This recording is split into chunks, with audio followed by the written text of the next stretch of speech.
It is summertime, and the weather is hot. We can stretch right up and touch the sky. But why would we do that when we can sit inside with a cool fan aimed at our faces, watching all of the new anime series to come out of Japan this July?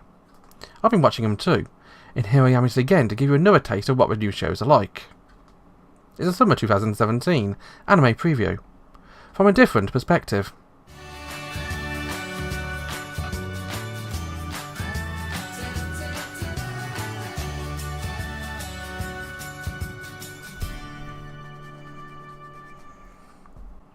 Hynology from Look and Logic is the first show of a new season to start airing. It's a spin-off of last year's card game adaptation Look and Logic, a show that completely passed me by.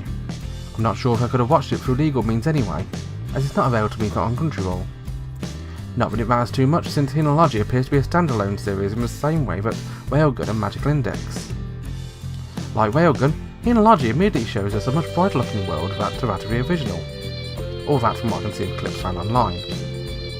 They immediately assume knowledge of the world, however, as we get a huge info dump of technical terms without explanation throughout the episode. The term foreigner was mentioned so much I feel like the Home Office will need to take a look into this, but thankfully it sounds like foreigners aren't necessarily a bad thing, so there's no need to build any walls or call him a BNP. We aren't immediately introduced to our heroine Lion, but instead just shown her being driven somewhere in the back of a pickup truck. She doesn't look exactly clean or tidy, but when we cut to some other girls, apparently they're expecting a new transfer student, who's also a princess. Clearly this couldn't be a raggedy girl in a truck, right? Of course it is. Hynology is not a show to leave convention behind itself, and so we have a huge array of its stereotypical slice-of-life girls on display. First we have the Ojo-sama class president, Yayoi. She's followed in a shadow by the twins of the mirrored facial moles, Karin and Karen, with one being super calm and stealthy, and the other being an overly energetic ball of Red Bull. There's Mahiro, the super geeky techno girl, who has gadgets that explode. There's more interesting discovery than personal safety. There are two teachers, one being super friendly, and the other being super lazy. And finally there's the other girl, Nina. Nina's quiet, almost a Kudera girl, who Lion is immediately drawn to. She's one of the two girls we see using powers in this episode, so she's obviously one of the main girls. She's quiet but powerful, and apparently she's a qualified logicalist, whatever that means. Regardless, she manages to stop Lion when she seemingly goes on an unexplained rampage. Not that Lion seems all too aware of what actually happened. There's a whole lot we're not being told about this, either due to him already explaining in the previous series, expecting us to know, or because they've yet to tell us. But regardless, this is a cute slice of life series, comedy action series. We're just trying to sell me a card game. I doubt I'll buy into a paper product, but I think I may give this a few more episodes. Seems harmless and cute, two words that really draw me to almost any series. If you want to check out Hynology for yourself, it's on Crunchyroll on Fridays. In the ever-growing torrent of Chinese influence into the Japanese anime industry, it's inevitable that we're getting at least one Chinese animated series this series. This time out, it's Fox Spirit Matchmaker, a romantic comedy series from Howlina's Animation. From what I gather, this isn't actually a wholly new series, with the show having been released in China several years ago. It's now making its way into Japan with a newly produced Japanese dub. A Japanese dub with an adorable Kana Asami voiced fox girl, which is more than a welcome addition to any cast list in my book. The series starts out with what appears to be a giant-breasted fox woman. I'll avoid making any foxy lady jokes during this review, acting as a Cupid type role. We see a matchmaking couple at the very start at least.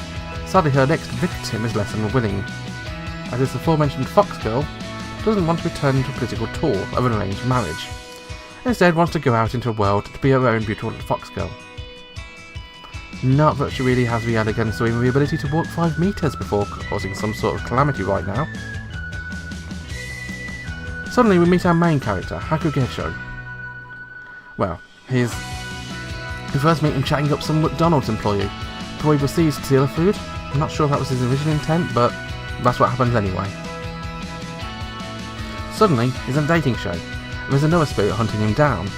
Really, it's at this point the show writing really starts showing any kind of lack of control or any real semblance of structure. As one thing after another happens, completely confusing me. At several points we get close to making a point, only to kick the goalposts over a basketball hoop, and get any attempt at an understandable story into checkmate. We're introduced to what I can only presume is a full cast of characters in a short period of time, which resembles kids over arguing which is better, G.I. Joe or Action Man. I suppose the lasting impression I got from the series is that the Toastell is cute, but as I've already mentioned, Toastell is voiced by Kana Asumi, so of course she's cute. Outside of that, I think I'm going to need a flow diagram with annotations and quadratic equations explaining the plot to me, as it's likely the simplest way I can understand it.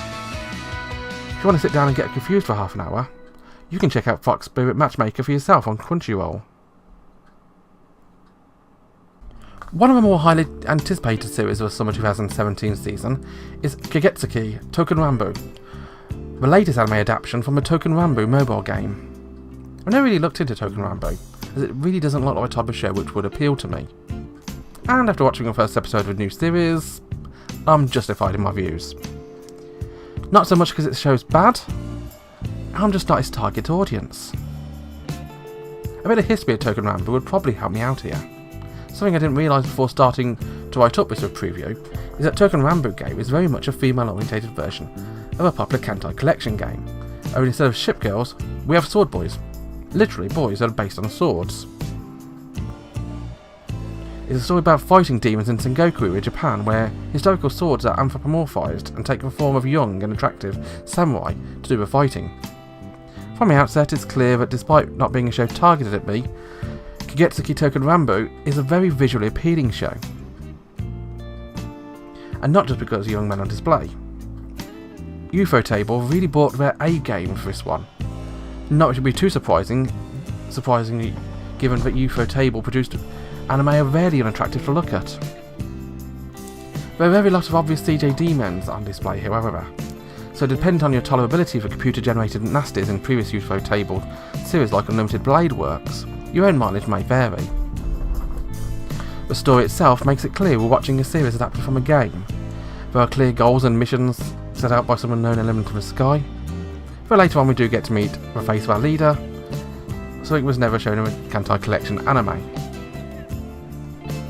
We also show them fighting an unknown faceless foe called only the Time Retrograde Army. I feel I could have given more effort to come up with a more interesting synopsis than that, but hey, the plot's good enough for the Time Splitters games, I don't see why it shouldn't be allowed for an anime too. Kagetsuki Touken Ranbu won't be for everybody. I'm pretty sure it won't be for me, that's for certain.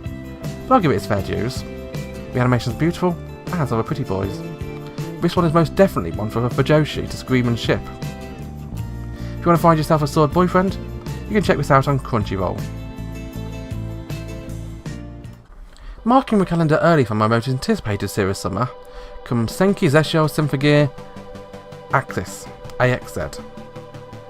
Rather than going straight into what the new series gives us, a bit of Symphogear history is a good idea for those who haven't seen it. Symphogear is a story of an energetic girl called Hibiki Tachibana, who attends a musical school alongside her friend Miku. One day, when attending a concert by her favourite idol's Zweiwing, the enemy known only as Noise attacks. The stadium is evacuated, but Hibiki gets left behind.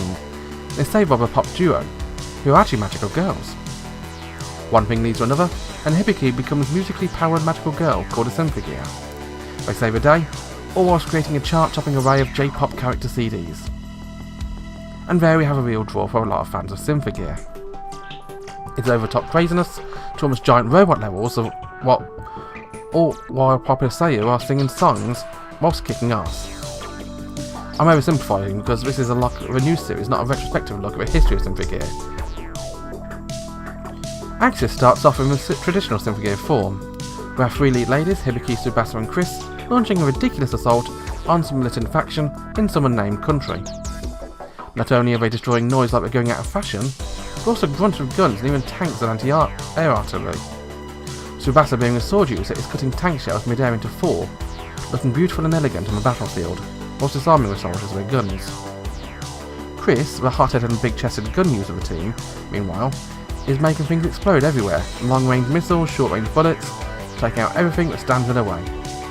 Finally, with our lead, Hibiki, who is the most ridiculous. She doesn't have a weapon other than her own fists, but she catches a rocket, punches tank shells from mid-air, and uses a tank turret as a hammer to destroy another tank turret.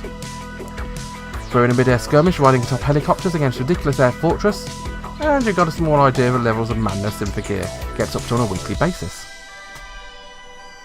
This season introduced us to 3 alchemists who have unknown plot, probably to destroy the world. Here became the other members of SONG, which stands for Squad of Nexus Guardians, don't like this idea, so inevitably they'll step in and confront the new villains of a piece before the end. Overall, Symphogear is a proven concept. It's J-pop magical girls fighting ridiculous battles with a smile and friendship, and many wonderful songs. It's not clear if Symphogear Axis will reach the heady heights of previous series, but I know I'll be sticking along for a ride, and hopefully the encore too. And that just about wraps up this episode. Join me next time as I delve into several more new series that have just started airing recently. Be sure to let me know what you think about these series in the comments either here on YouTube or over at a fandom post. Well, as ever, thank you very much for watching, have a wonderful day, bye bye.